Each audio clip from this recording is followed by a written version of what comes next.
Hello दोस्तों, good morning. मैं हूं शुभम और आप देख रहे हैं मेरे यूट्यूब चैनल नेचुरल ब्यूटी में आप सभी लोग का स्वागत है। तो दोस्तों आइए, पिछले क्लास में आप लोग को थॉर्नडाइक का जो अधिगम सिद्धांत था वो बताया था।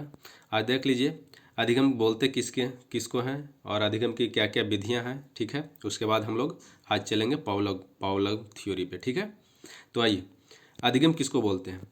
अधिगम का अर्थ होता है सीखना। अधिगम का अर्थ होता है क्या? अधिगम का मतलब लर्निंग होता है। ठीक है, इंग्लिश में आप लोग याद रखिएगा लर्निंग। ठीक है, क्या रखिएगा? लर्निंग याद रखिएगा। तो अधिगम का अर्थ होता है क्या? सीखना। यह एक ऐसी प्रक्रिया है जिसे जन्म से शुरू होकर जीवन पर्यंत चलती रहती है। मतलब कि जन्म से जीवन पर्यंत तक ये अधिगम चलता रहता है। ठीक है, वुडवर्थ महोदय एक मनोवैज्ञानिक थे। इनका कहना था कि नवीन ज्ञान तथा नवीन प्रतिक्रियाओं का अर्जन करने की प्रक्रिया ही अधिगम प्रक्रिया कहलाती है। तो ये कभी कभी एग्जाम में पूछ लिया जाता है डायरेक्ट, इनका परिभाषा ही कि किसके द्वारा बोला गया है कि नवीन ज्ञान तथा नवीन प्रतिक्रियाओं का अर्जन करने की प्रक्रिया ही अधिगम प्रक्रिया कहलाता है। तो आप लोग ध्यान में रखिएगा, वुडवर्थ महोदय द्वारा। अब अधिगम की कुछ विशेषताएं होती है। अधिगम क्या होता है? सार्वभौमिक होता है।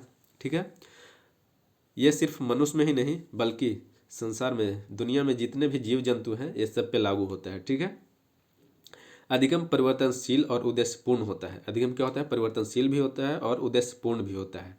यह सकारात्मक और नकारात्मक दोनों होता है। ठीक है, यह सकारात्मक और नकारात्मक दोनों होता है। नेक्स्ट आइए, अधिगम की कुछ विधियां हैं जो कि पढ़ लेते हैं हम लोग। अधिगम की कुछ विधियां हैं। अनेक प्रभावशाली विधियां हैं जिसके प्रयोग द्वारा क्या है, छात्र सीखते हैं। ठीक है, तो आइए, पहला कहता है कि करके सीखना, लर्निंग बाय डूइंग, इसी को बोलते हैं। मनोवैज्ञानिक का मानना है कि जो कार्य करके सीखा जाता है वह अस्थायी रूप से हमें याद रहता है। जैसे आपको मान के चलिए कि एक है कि साइकिल चलाने के लिए, तो साइकिल चलाना आप कैसे सीख पाएंगे? तो अगर साइकिल को सिर्फ ऐसा ही देख लिए कि नहीं यहाँ पे है और ये सीट है, यहाँ पे पैडल आ गया, ठीक है, पैडल मार दी बस हो गया, तो ये सिर्फ देखें। अगर इसको चला कर सीख जाते हैं तो ये आपका क्या रहेगा? लाइफ टाइम रह जाएगा। इसीलिए बोला जाता है कि मनोवैज्ञानिकों का मानना है कि जो कार्य करके सीखा जाता है वह अस्थायी रूप से हमें याद रहता है। ठीक है, नेक्स्ट आइए, अनुकरण द्वारा सीखना, इसी को बोलते हैं लर्निंग बाय इमिटेशन। ठीक है, लर्निंग बाय इमिटेशन। जब शिक्षक छात्रों को गणित विज्ञान संबंधी तथ्यों को करके बताता है तो बालक अपने अध्यापक का अनुकरण मतलब कि देख कर सीखते रहता है। ठीक है, जैसे कोई भी चीज़ सीखा, मतलब कि टीचर सिखाया, ठीक है, तो क्या करेगा बालक? उनको देख देख के सीखते रहेगा। या फिर सपोज कीजिए कि आपका घर में कोई बच्चा है, छोटा बच्चा है, तो देखते हैं कि अगर कोई उसकी माँ मतलब कि मान के चलिए कि कुछ करने के लिए करती है, ठीक है, काम वगैरह कर रही होती है, तो बच्चे क्या करते हैं कि उसकी दिखाई इसकी करते हैं।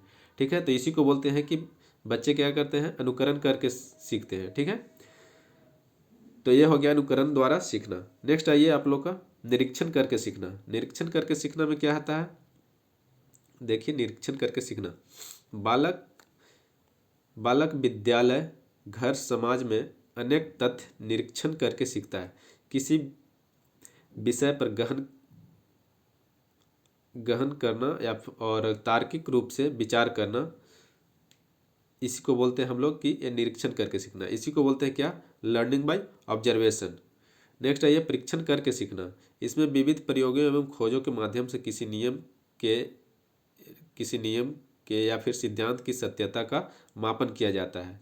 इसको क्या बोलते हैं? Learning by experiment. कोई एक्सपेरिमेंट करके सीखता है। ठीक है, कि आखिर ये इसमें क्या है, मतलब कहते हैं ना कि कोई केमिकल रिएक्शन हुआ तो उसमें क्या बोलते हैं? एक्सपेरिमेंट कर रहा है, तो इसके द्वारा भी सीखा जाता है। नेक्स्ट आइए, सामूहिक विधियों द्वारा सीखना।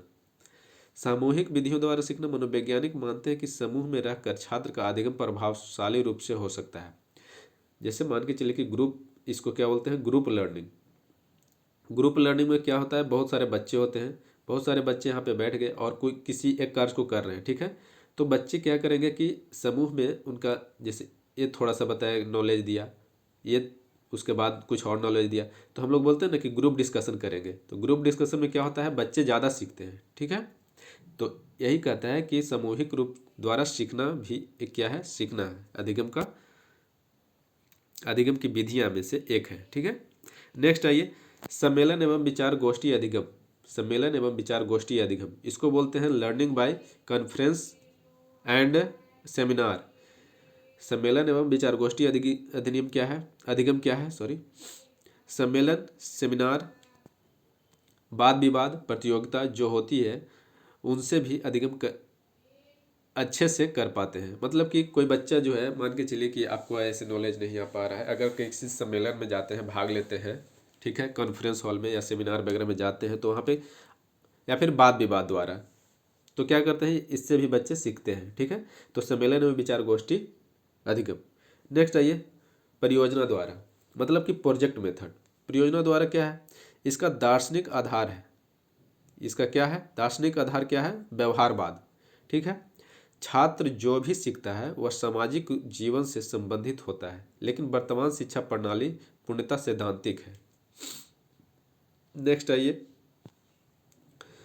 तो दोस्तों ये थी आपका अधिगम एवं अधिगम की विधियां। अब आइए, आप लोग को थॉर्नडाइक बता दिया था, अब आइए पावलोव की ओर, ठीक है। पावलोव का शास्त्रीय अनुबंधन सिद्धांत, पावलोव का क्या है, शास्त्रीय अनुबंधन सिद्धांत है, या इसी को हम लोग क्या बोलते हैं, अनुकूलित अनुबंधन सिद्धांत या फिर संबंध। देखिए यहाँ पे इसी को क्या बोलते हैं, अनुकूलित अनुबंधन सिद्धांत या संबंध प्रत्यावर्तन या फिर सहज क्रिया द्वारा सीखना, या पावलोव का क्लासिकल कंडीशनिंग जो सिद्धांत है, ये सब है। तो आप लोग ध्यान में रखिएगा कि पावलोव का जो शास्त्रीय अनुबंधन सिद्धांत है, इसका कई नाम हो सकते हैं, जो कि यहाँ पे लिखा दिया गया है नोट्स में, ठीक है। अब आइए, क्या है पावलोव का शास्त्रीय अनुबंधन सिद्धांत। सबसे पहला बात कि पावलोव किस पे प्रयोग किए थे, तो एक कुत्ता पे किए थे, किस पे किए थे, डॉग पे किए थे, ये याद रखिएगा आप लोग, ठीक है। पावलोव क्या किए थे, एक डॉग पे प्रयोग किए थे, ठीक है। अब आइए, पावलोव ने अपना प्रयोग एक कुत्ता पे किया था। उसने कुत्ते को भूखा रखकर मेज से बांध दिया और घंटी बजने के साथ उसे क्या किया गया, भोजन दिया गया, ठीक है। जिस समय घंटी बजता था उसको क्या, भोजन दिया जाता था, परोसा जाता था, जिसे देखकर कुत्ते के मुंह में लार आ जाता था, स्वाभाविक था।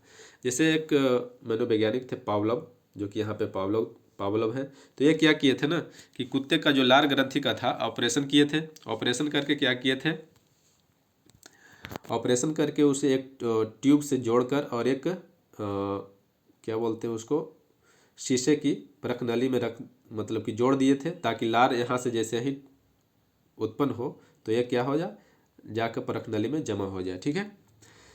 तो ऐसे देखने के लिए अब देखिए, कुत्ता को क्या किया गया, बांधने के बाद मतलब घंटी बजाया गया, घंटी बजाने के बाद क्या हुआ, उसको भोजन दिया गया, ठीक है।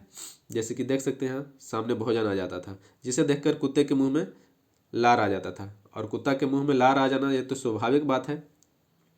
जैसे कुत्ते के आगे अगर भोजन रखते हैं तो कुत्ता क्या करता है, इसका स्वाभाविक बात है कि लार टपकाने स्टार्ट कर देता है। आप लोग देखे होंगे घर में या फिर अगल बगल जो भी है।